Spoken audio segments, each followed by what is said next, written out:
Nitin Yahoo نے عرب حکمرانوں کے ایران سے خوف کو صحیح طرح اس کا ادراک کیا کہ یہ عرب حکمران ایران سے اتنے خوف زدہ ہیں کہ یہ ایران سے مقابلہ کرنے کے لیے اسرائیل کے دوست بننے کے لیے تیار ہیں۔ انٹرنیشنل کرمنل کورٹ سے نتن یاہو کے خلاف جنگی جرائم اور انسانیت کے خلاف جرائم کے وارنٹ جاری کیے، لیکن جس شخص نے ان کے اریسٹ وارنٹ جاری کیے تھے، کریم خان، وہ نوکری سے گیا۔ پورے مغربی یورپ میں 63 سے 70% لوگ جو ہیں وہ اسرائیل کی کارروائیوں کو غلط قرار دے رہے ہیں۔ اب نتن یاہو کا سیاسی مستقبل فیصلہ کن موڑ پر پہنچ چکا ہے۔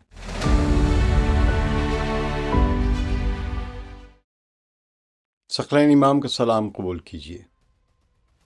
بنیامن نتن یاہو اسرائیل کے موجودہ وزیر اعظم ہیں اور وہ اسرائیل کی تاریخ کے سب سے طویل عرصے تک وزیر اعظم رہنے والے وہاں کے ایک رہنما ہیں۔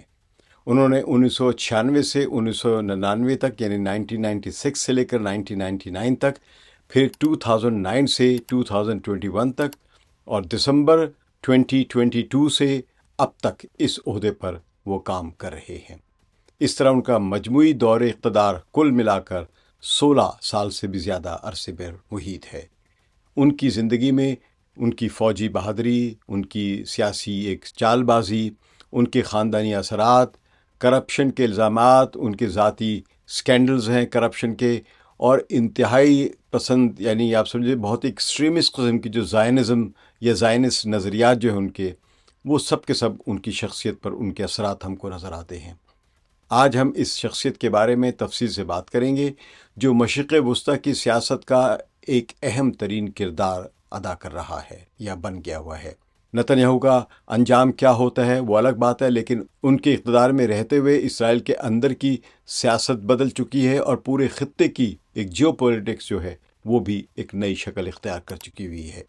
آج اسرائیل کا نارمل یعنی عام بات جو ہے جس کو ہم سینٹر یا ماڈریٹ پوزیشن جو ہے وہ انتہائی دائیں بازو کی طرف ہے، اور جو انتہائی دائیں بازو کا بھی ہوتا تھا وہ اب نارمل ہے، اور اصل اب انتہائی دائیں بازو جو ہے وہ بالکل ہی الٹرا آرتھوڈاکس اور ایکسٹریملی ٹاکسک قسم کا زائنزم ہے۔ تو نتن یاہو 21 اکتوبر 1949 کو تل ابیب میں پیدا ہوئے۔ ان کا خاندانی پس منظر مشرق یورپ سے تعلق رکھتا ہے، جس نے ان کی سوچ پر گہرا اثر ڈالا کیونکہ انہی علاقوں سے زائنزم کی تحریک بھی چلی تھی۔ تو ان کے دادا نتن ملیکووسکی جو بعد میں نتن یاہو بن گئے، یہ لتھوانیا کے شہر کریویا میں پیدا ہوئے تھے جو اس وقت روس کا حصہ تھا۔ وہ ایک یہودی عالم، مصنف اور سرگرم صہیونی رہنما تھے۔ سن 1920 میں وہ اپنے خاندان کے ساتھ فلسطین ہجرت کر کے آگے تھے جب یہ برطانیہ کی پروٹیکٹوریٹ ہوتا تھا، اور انہوں نے یہاں پر آ کے اپنا خاندانی نام بدل کر نتن یاہو رکھ لیا، یعنی سر نیم فیملی جو تھا وہ نتن یاہو رکھ لیا تھا، جس کا مطلب ہے خدا نے دیا، یا آپ اسے اپنی زبان میں اللہ دیتا بھی کہہ سکتے ہیں۔ تو یہ تبدیلی زائنسٹ موومنٹ کے تحت یورپی ناموں کی بجائے عبرانی شناخت کو اپنانے کی علامت تھی۔ ان کے پردادا یعنی نتن یاہو کے پردادا بھی لتھوانیا میں ایک یہودی رابی یا حاخام تھے جن کو یہودی رہنما کہتے ہیں، اور ان کی دادی کا تعلق بھی لتھوانیا کے ایک قصبے سے تھا۔ یہ خاندانی جڑیں نتن یاہو کے نظریاتی استحکام کی بنیاد بنتی ہیں، اور انہی وجوہات کی بنا پر وہ بہت ہی انتہائی دائیں بازو کے ایک صہیونی رہنما بنتے ہیں۔ نتن یاہو کے والد بنزیون نتن یاہو 1910 میں وارسا میں پیدا ہوئے تھے، جو کہ آج کل پولینڈ کہلاتا ہے، اور وہ ایک مشہور مورخ تھے۔ وہ ولادیمیر جابوٹینسکی کے نظر ثانی شدہ صہیونیت یعنی زائنسٹ ریویژنزم جو تھا اس کے سخت پیروکار تھے۔ وہ اس بات پر یقین رکھتے تھے کہ پورے فلسطین پر یہودیوں کا تاریخی حق ہے، اور انہوں نے 1947 میں فلسطین کی تقسیم کے سخت مخالفت کی تھی اور عربوں سے کسی بھی قسم کے سمجھوتے کو قومی وجود کے لیے خطرہ قرار دیا تھا۔ تو بنزیون کئی سال امریکہ میں پڑھاتے رہے، جس کی وجہ سے بنیامن نتن یاہو جو کہ اس وقت بچے تھے، بیٹے چھوٹے اولاد کے ننھے بنیامن تھے، تو ان کی ابتدائی تعلیم بھی وہاں ہوئی ہے۔ نتن یاہو کی والدہ تزیلا سیگل فلسطین کے شہر پتہ تکفا میں پیدا ہوئی تھی جو اب تل ابیب کا حصہ ہے۔ ان کا خاندان پہلے امریکہ گیا اور پھر 1911 میں فلسطین آیا۔ تزیلہ نے قانون کی تعلیم حاصل کی تھی اور وہ خاندان میں نظم و ضبط اور قومی اقدار کی نمائندہ تھی۔ اس گھرانے میں پل کر نتن یاہو نے قوم پرستی اور یہودی شناخت کے بارے میں گہرے تصورات اپنے اندر پروان چڑھائے اور وہ ایک انتہا پسند زائنسٹ بنے۔ ننھے بنیامن کی پرورش یروشلم اور امریکہ کے درمیان ہوئی۔ سن 1956 سے سن 1958 یعنی 1956 سے 1958 تک اور پھر 1963 سے لے کر 1967 تک نتن یاہو کا خاندان پینسلوانیا میں رہا، یا امریکی ریاست ہے پینسلوانیا، نیو یارک کے پاس کر کے وہاں رہا، جہاں ان کے والد کالج میں پڑھاتے تھے، ڈراپسی کالج میں۔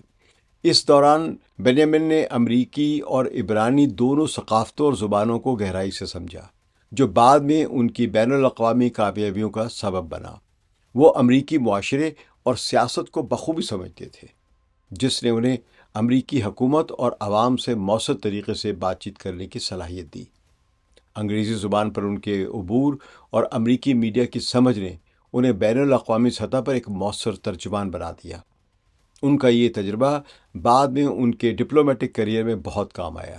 سن 1967 کی 6 روزہ جنگ کے فوراً بعد نتن یاہو اسرائیلی فوج میں بھرتی ہوئے اور انہیں ملک کی سب سے بہترین اسپیشل فورسز، جو کہ آپ کہہ سکتے پاکستان میں جس طرح SSG ہے، اس میں ان کو شامل کیا گیا۔ انہوں نے آفیسر ٹریننگ حاصل کی، کئی اہم آپریشن میں حصہ لیا، جن میں 1972 میں تل ابیب کے ہوائی اڈے پر ہائی جیک ہونے والے طیارے کے یرغمالیوں کو بچانے کا مشن بھی شامل تھا، جس پر انہیں ایک بہادری کا اعزاز بھی ملا تھا۔ فوج سے فارغ ہونے کے بعد بھی وہ ریزرو فورسز میں رہے اور 1973 کی یوم کپور، جسے ہم لوگ رمضان کی جنگ کہتے ہیں یا رمضان وار کہتے ہیں، اس میں حصہ بھی لیا تھا انہوں نے اسرائیل کی طرف سے، جس کے بعد انہیں کپتان کے عہدے پر ترقی دی گئی۔ فوجی زندگی نے انہیں نظم و ضبط، قیادت اور دباؤ میں فیصلے کرنے کا فن سکھایا۔ انہوں نے محسوس کیا کہ اسرائیل جیسے چھوٹے ملک کو بقا کے لیے فوجی طاقت اور ذہانت دونوں کی شدید ضرورت ہے۔ فوجی زندگی کا سب سے بڑا صدمہ انہیں 1976 میں لگا تھا، جب ان کے بڑے بھائی یوناتن نتن یاہو، جو کہ اسپیشل فورسز کے کمانڈر تھے، وہ یوگنڈا میں اینٹبے آپریشن کے دوران اسرائیلی یرغمالیوں کو بچاتے ہوئے ہلاک ہو گئے تھے۔ اس واقعے نے نتن یاہو پر گہرا اثر ڈالا اور وہ اسے ہمیشہ یہودی قوم کے تحفظ اور دشمنوں کے خلاف سخت رویے کی ضرورت کی یاد دلاتے رہے۔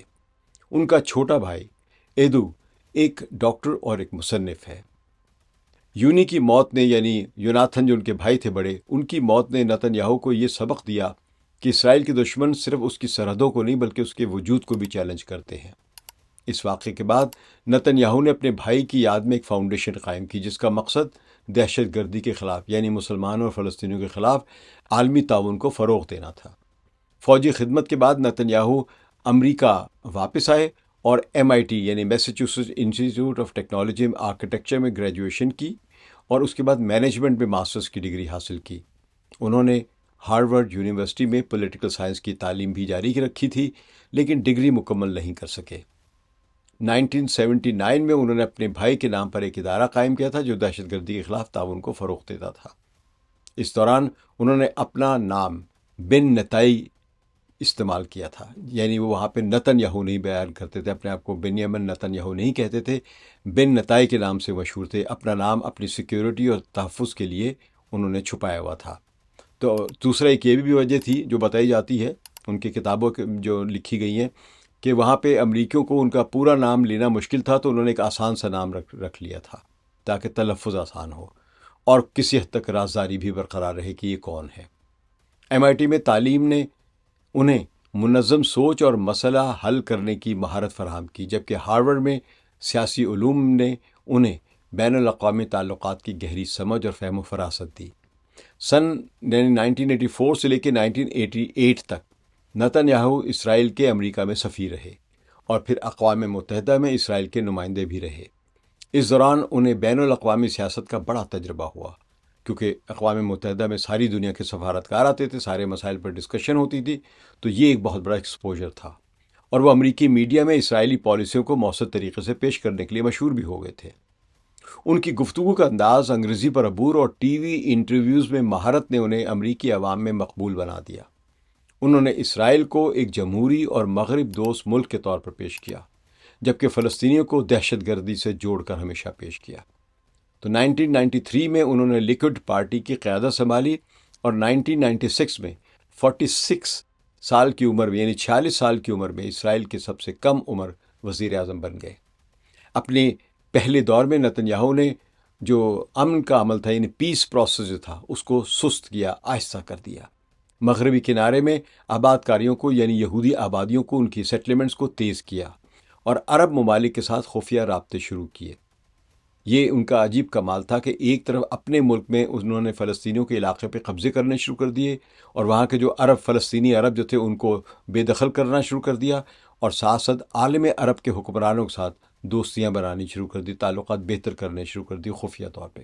تو بنیامین نتن یاہو نے اوسلو معاہدے کی مخالفت کی، جو کہ دونوں ریاستوں کے وجود کے قیام کو تسلیم کرتا تھا، یعنی اسرائیل کی ریاست کے ساتھ ساتھ فلسطینیوں کی ریاست بھی۔ تو اس اوسلو ایگریمنٹ کی انہوں نے مخالفت کی اور آہستہ اس کو کمزور کرنا شروع کر دیا، مذاکرات کو دور رکھا۔ تاہم 1999 میں وہ انتخاب ہار گئے اور کچھ عرصے کے لیے سیاست سے الگ بھی ہو گئے تھے۔ اس وقفے میں انہوں نے بزنس اور لیکچرز کے ذریعے اپنا وقت گزارا، لیکن سیاست سے مکمل علیحدگی اختیار نہیں کی، اور پھر 2005 میں وہ دوبارہ لیکوڈ پارٹی کے سربراہ بنے اور 2009 سے 2021 تک مسلسل وزیر اعظم رہے۔ یہ کافی طویل عرصہ بنتا ان کا۔ اس دوران وہ خارجہ اور دفاع اور فائنانس جیسی جو اہم وزارتوں کو بھی خود اپنے پاس رکھتے رہے۔ ان کی حکومت نے معیشت کو مضبوط کیا، ٹیکسوں میں کمی کی اور پرائیویٹائزیشن کو فروغ دیا، اور ٹیکنالوجی کے شعبے کو بہت فروغ ملا۔ اور 2020 میں انہوں نے امریکی ثالثی میں ابراہم معاہدے کروائے، جن کے تحت متحدہ عرب امارات، بحرین، سوڈان اور مراکش کے ساتھ ان کے تعلقات قائم ہوئے۔ انہوں نے ایران کے جوہری پروگرام کے خلاف ایک عالمی مہم چلائی اور امریکہ کو جوہری معاہدے سے نکلوانے میں، یعنی جو JCPOA پر جو دستخط کر دیے تھے باراک اوباما نے، اس معاہدے سے امریکہ کو نکلوانے میں انہوں نے بڑا اہم کردار کیا، اور انہوں نے ہی ڈونلڈ ٹرمپ کو کنونس کیا تھا 2018 میں کہ یہ JCPOA سے نکل جائے امریکہ۔ تو نتن یاہو اسرائیل کی تاریخ کا پہلا وزیر اعظم ہے جو عہدے پر رہتے ہوئے کرپشن کے کرمنل کیسز کا بھی سامنا کر رہا ہے۔ 2016 میں پولیس نے تحقیقات شروع کی اور 2019 میں انہیں رشوت، دھوکہ دہی اور عوامی اعتماد کی خلاف ورزی کے الزامات میں فرد جرم عائد کی گئی ان پہ۔ ان کے خلاف 3 اہم مقدمات ہیں۔ پہلے مقدمے میں الزام ہے کہ وہ عرب پتی دوستوں سے تقریباً $283,000 سے زیادہ کے قیمتی تحفے وصول کیے، جن میں مہنگے سگار، شیمپین اور زیورات شامل تھے۔ دوسرے مقدمے میں اخبار کے ایک مالک سے معاہدے کا الزام ہے، مثبت رپورٹنگ کے بدلے میں انہوں نے اس اخبار کے مالک کو فائدے پہنچائے تھے یا فائدے پہنچانے کا وعدہ کیا تھا۔ تو تیسرے مقدمے میں ٹیلی کام کمپنی کے مالک سے تعلقات کا معاملہ ہے۔ تو یہ تمام الزامات ابھی تک عدالت میں ثابت نہیں ہوئے ہیں، اور نتن یاہو ان تمام الزامات کو مسترد کرتے ہیں۔ مئی 2020 میں عدالت میں سماعت کی شروع ہوئی ان کے جو خلاف مقدمے تھے، اور جون 2026 تک انہوں نے ان تمام 97 دن کی گواہی جو ہے وہ مکمل کی ہے۔ یعنی اتنی دیر سے وہ اکثر بیشتر آتے ہی نہیں تھے، اس طرح کافی لمبا وقت لگا ان کو اپنی ٹیسٹیمنی یا کراس ایگزامینیشن یا اپنی بات کہنے میں۔ لیکن ابھی تک کوئی حتمی فیصلہ عدالت نے نہیں سنایا ہے۔ قانون کے مطابق وہ سزا سنائے جانے تک عہدے پر رہ سکتے ہیں، وزیر اعظم رہ سکتے ہیں۔ تو نتن یاہو کی 3 شادیاں ہوئی ہیں۔ ان کی پہلی شادی 1972 میں میریم ویزمن سے ہوئی جو 7 سال چلی اور ان سے ایک بیٹی پیدا ہوئی۔ دوسری شادی فلاور کٹ سے ہوئی جو 7 سال بعد ٹوٹ گئی۔ تیسری اور موجودہ بیوی سارہ بن آرتزی ہیں، جن سے ان کے 2 بیٹے یائر اور ایونر ہیں۔ سارہ ایک تعلیمی ماہر نفسیات ہیں اور ان کی پہلی ملاقات تل ابیب کے ایک ہندوستانی ریسٹوران میں ہوئی تھی۔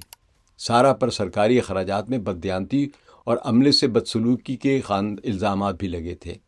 خاندانی زندگی میں تنازعات اور میڈیا کی توجہ کا سامنا رہا ہے انہیں، جس سے نتن یاہو کی ایک پبلک امیج کو متاثر کیا۔ نتن یاہو کے دونوں بیٹوں نے اپنے خاندانی نسب سے ماخوذ متبادل خاندانی نام رکھ لی، یعنی ان دونوں نے اپنے نام کے ساتھ نتن یاہو نہیں رکھا تاکہ ان کی ذاتی رازداری، سیکیورٹی اور سیفٹی رہے، اور ایونر نتن یاہو نے اپنی نانی تزیلا سیگل کے خاندانی نام سیگل کی بنیاد پر ایوی ایونر سیگل کا قانونی نام منتخب کیا، اور انہوں نے اسے آکسفورڈ یونیورسٹی میں داخلے اور برطانیہ میں جائیداد خریدنے کے دوران استعمال کیا۔ یائر نتنیاہو نے اپنے نانا شمعون بن آتزی کے اصلی نام یعنی ہن اور اپنے مرحوم چچا یوناتن کے نام کی مناسبت سے یوناتن ہن اختیار کیا۔ خود نتنیاہو نے بھی 1970 سے اور 1980 کی دہائی میں جب وہ امریکہ میں تعلیم حاصل کر رہے تھے تو انہوں نے اپنا نام بن نتائی رکھا تھا، جیسے میں نے پہلے بتایا ہے۔ تو نتنیاہو نے عرب حکمرانوں کے ایران سے خوف کو صحیح طرح اس کا ادراک کیا کہ یہ عرب حکمران ایران سے اتنے خوف زدہ ہیں کہ یہ ایران سے مقابلہ کرنے کے لیے اسرائیل کے دوست بننے کے لیے تیار ہے، اور اسی بنیاد پر ان سے خفیہ اور پھر کھلے تعلقات استوار کیے، جس کے نتیجے میں ایران کے خلاف عرب اسرائیل اتحاد تشکیل پایا۔ عام طور پہ یہ تاثر ملتا رہا، یہ تاثر دیا گیا عرب حکمرانوں کی طرف سے کہ کیونکہ اسرائیل ایک نیوکلیر پاور بن رہا ہے لہٰذا اس سے خطرہ ہے، اور دوسرے یہ کہ یہ شیعہ ایک ملک ہے اور اس کے نتیجے میں سنیوں کو خطرہ ہے۔ لیکن جو تجزیہ کار ہیں وہ یہ بتاتے ہیں کہ عرب حکمرانوں کا اصل خطرہ یہ تھا کہ یہ سب کے سب خاندانی بادشاہتیں تھیں، اور یہ تیل کی دولت اپنے ہی خاندان پہ صرف کرتے تھے، عوام کو بہت ہی تھوڑا سا حصہ دیتے تھے، جس کا ثبوت یہ کہ جب عرب سپرنگ کی لہر آئی تھی تو عوام ان کے خلاف کھڑے ہو گئے تھے۔ تو اس وقت سعودی عرب نے کئی ارب ڈالر خرچ کیے تھے عوام کو رشوت دینے کے لیے کہ وہ ان کے خلاف نہ کھڑے ہوں، لیکن بہرحال اس کے بعد پھر ایک تبدیلیاں بھی آئیں وہاں پہ۔ تو یہ دراصل عرب حکمرانوں کی جو مخالفت تھی ایران سے وہ فرقہ وارانہ نہیں تھی، بلکہ اپنے اقتدار کو مضبوط کرنے کے لیے تھی، تاکہ وہ ایران جیسی جو تبدیلی یا وہاں کے انقلاب سے متاثر نہ ہو جائیں۔ تو انقلاب کا جو اثر پھیل رہا تھا اسلامی دنیا میں، اس کو روکنے کے لیے فرقہ وارانہ نفرتوں کو ایک دیوار کے طور پر استعمال کیا گیا تھا۔ مغربی میڈیا ایران کے خلاف جو عرب ممالک کا اسرائیل کے ساتھ جو اتحاد ہے، اس کو وہ یوں پیش کرتے کہ جس طرح جوہری پروگرام کے خلاف دفاعی اقدام تھا ان دونوں کا، اور اس لیے دونوں کے دونوں جو تھے یعنی عرب ممالک اور اسرائیل جو تھے وہ ایران کے نیوکلیر پروگرام کے خلاف متحد ہو گئے۔ لیکن اصل وجہ جیسے میں نے عرض کی ہے، عرب بادشاہتوں کو اپنے اقتدار کے لیے درپیش سیاسی خطرہ تھا۔ تو یہی تعلقات اسی بنیاد پر جو ایک خفیہ جو تعلق بنتا ہے، یہ بعد میں ابراہم اکارڈز کی صورت میں باقاعدہ ایک شکل اختیار کر لیتا ہے۔ تو نتنیاہو نے اسٹریٹجک سوچ کا مظاہرہ کیا اور ایرانی خطرے کو ایک ایسا پلیٹ فارم بنایا جس پر عرب ممالک کو اسرائیل کے قریب لایا جا سکا۔ نتنیاہو کے ڈونلڈ ٹرمپ کے ساتھ بھی گہرے تعلقات رہے ہیں۔ ٹرمپ نے یروشلم کو اسرائیلی دارالحکومت تسلیم کیا اور سفارت خانہ وہاں منتقل کیا، ایران کے جوہری معاہدے سے نکلے جو 2018 میں نکلے تھے، اور ابراہم اکارڈز میں اہم کردار ادا کیا تھا ڈونلڈ ٹرمپ نے۔ تو نتنیاہو کے اسٹیو وٹکوف اور کشنر خاندان سے بھی قریبی تعلقات ہیں۔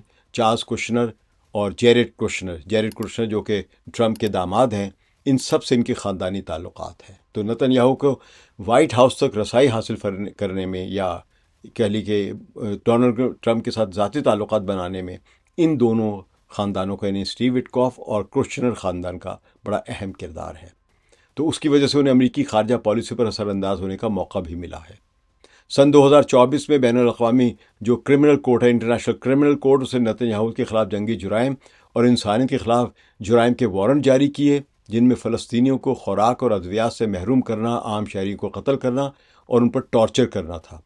تو ہوا یہ کہ ٹرمپ نے تو الزامات مسترد کر دیے، لیکن جس شخص نے ان کے اریسٹ وارنٹ جاری کیے تھے یعنی انٹرنیشنل کرمنل کورٹ کا پروسیکیوٹر کریم خان، وہ نوکری سے گیا اور اس پر اس اریسٹ وارنٹ جاری کرنے کے بعد سیکشول مس کنڈکٹ کے الزامات لگائے گئے، اور اسی کے نتیجے میں اس کو بغیر کسی مقدمہ چلائے ملازمت سے برخاست کر دیا گیا۔